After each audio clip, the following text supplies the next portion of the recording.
siang anak. Siang. Assalamualaikum warahmatullahi wabarakatuh. Sebelum pelajaran ini kita mulai, silakan keluar kelas di meja. Gerak, mas, gerak, mulai. Selesai. Jadi hadir hari ini? Iya. Hadir semua? Ya. Sebelum pelajaran kita mulai, dengan semangat. Takut semangat. Jadi SMK kita ya? Ya. SMK? Ya. Oke, semangat. Di sini saya akan menyampaikan tujuan pelajaran di sini adalah sistem bahan bakar.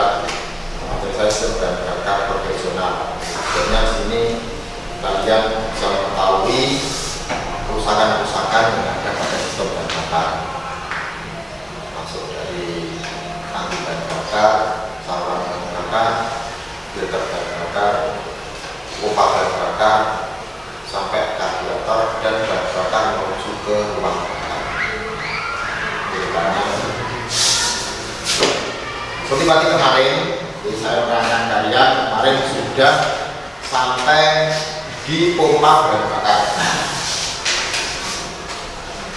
Modul, silakan kalian dibuka.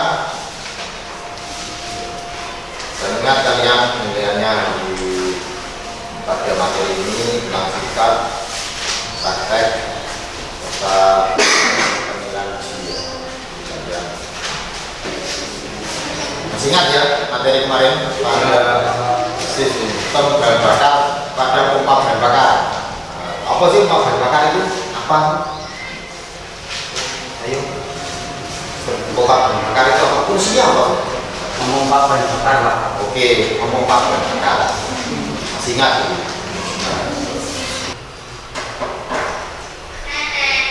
Oke, sebelum pelajaran kita mulai, saya akan membuatkan kelompok kalian. Nanti kelompok ini akan dibagi menjadi kelompok 3 kelompok. Ini saya bagikan KKBD-nya dulu. Kalian tahu.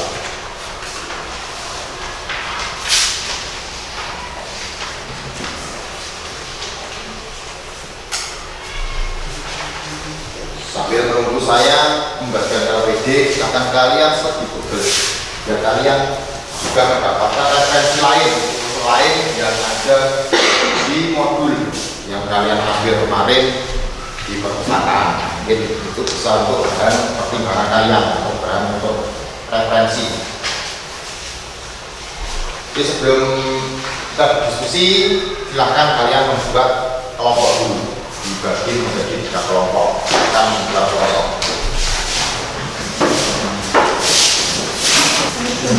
Layak dan uji itu komponen pada sistem bahan bakar itu pada karburator.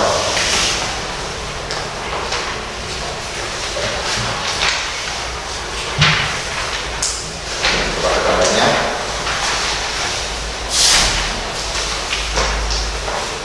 saya beri waktu 15 menit untuk kalian mengerjakan dari KPD dan berdiskusi dengan kelompoknya.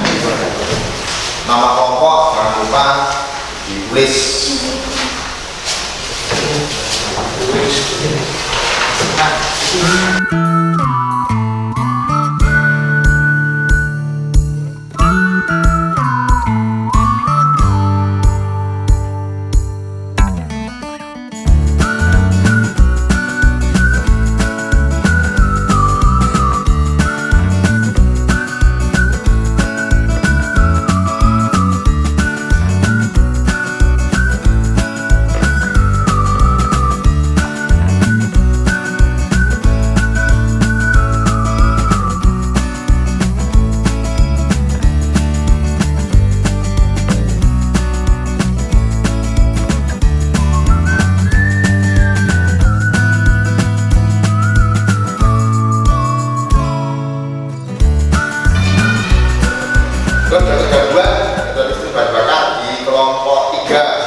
Dari data gangguan di sini, nomor 1 mesin tidak dapat menyala, Pak. Jadi penyebabnya itu pompa bahan bakar tersumbat. Yang kedua, karburator kotor. Langkah-langkah perbaikan ganti pompa bahan bakar dan membersihkan karburator. Dari kelompok 3, jadi kerusakan-kerusakan yang terjadi di situ penggantian atau pada pemeriksaan pembongkaran pun harus sesuai dengan SOP semua karena pembongkarannya tidak sesuai dengan SOP, jadi komponen ada terjadi kerusakan yang lain yang diperbaiki akan yang kerusakan yang lain. Ini gangguan-gangguannya bisa diterima. Terus selanjutnya kelompok 2 dulu atau kelompok 1 dulu? 2 dulu. Oke, ya. Jangan lupa nama kelompoknya langsung. Penyebab tangki bensin yang tidak menunjukkan langkah perbaikan menunjukkan kotoran dari bensin dan karburator. Ya. Kebocoran dan tekan, ya, bisa menggunakan pada lampu yang memiliki fungsi untuk mengatur data penyewaan bensin, ya. Langkah perbaikan mengganti bagian lampu pada karburator, ya. Dan yang ketiga, bensin tidak mampu, ya. Bensin tidak mengalir dari engine ke karburator. Jadi langkah perbaikan melepas selang bensin yang masuk ke karburator. Yang pertama tadi permasalahannya karburator kotor ya, karburator kotor, jadi dibersihkan karburatornya. Terus yang kedua kebocoran bahan bakar. Jadi karena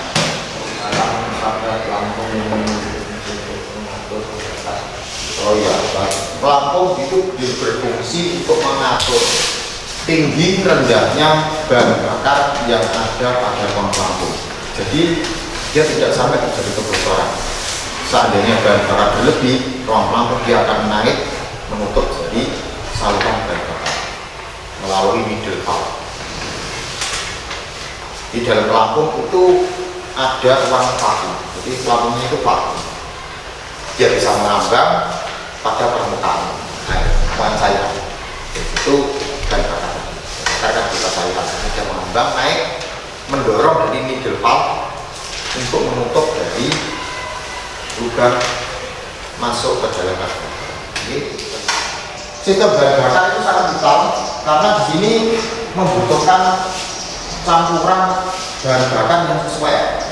Tersumbat tapi tidak sesuai, atau mungkin tadi pada saluran projet atau saluran idle port terjadi tersumbat akhirnya tidak sesuai yang dibutuhkan bahan bakar. Lebih banyak akhirnya masuknya sekitarnya bisa berhasil. Itu merupakan referensi atau referensi pada materi pembelajaran ini.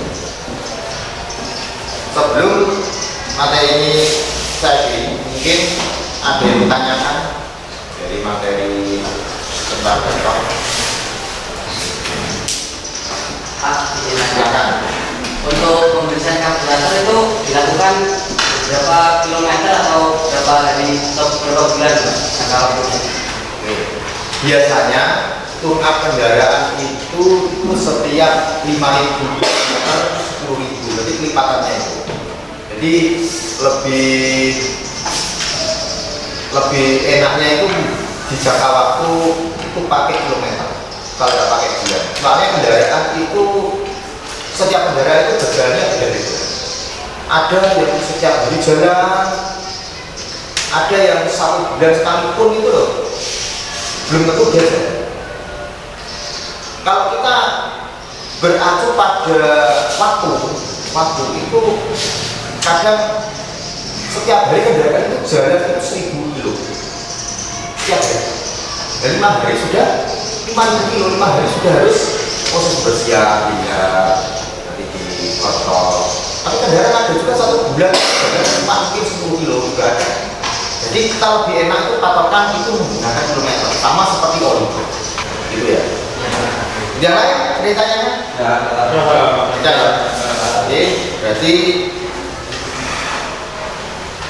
pada materi karbohidrat ini saya kira selesai.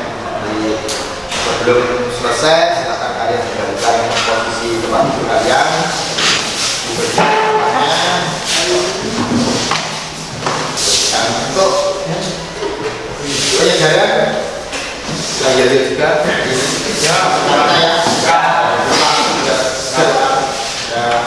ya semangat ya. Ya, SMK bisa. Jadi pada ini kita cukup, silakan ketua kelas mungkin pulang. Tempat presentasi.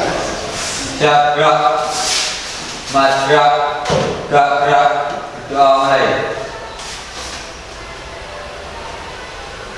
Selesai. Pelajaran ini saya akhiri. Selamat siang. Assalamualaikum warahmatullahi wabarakatuh.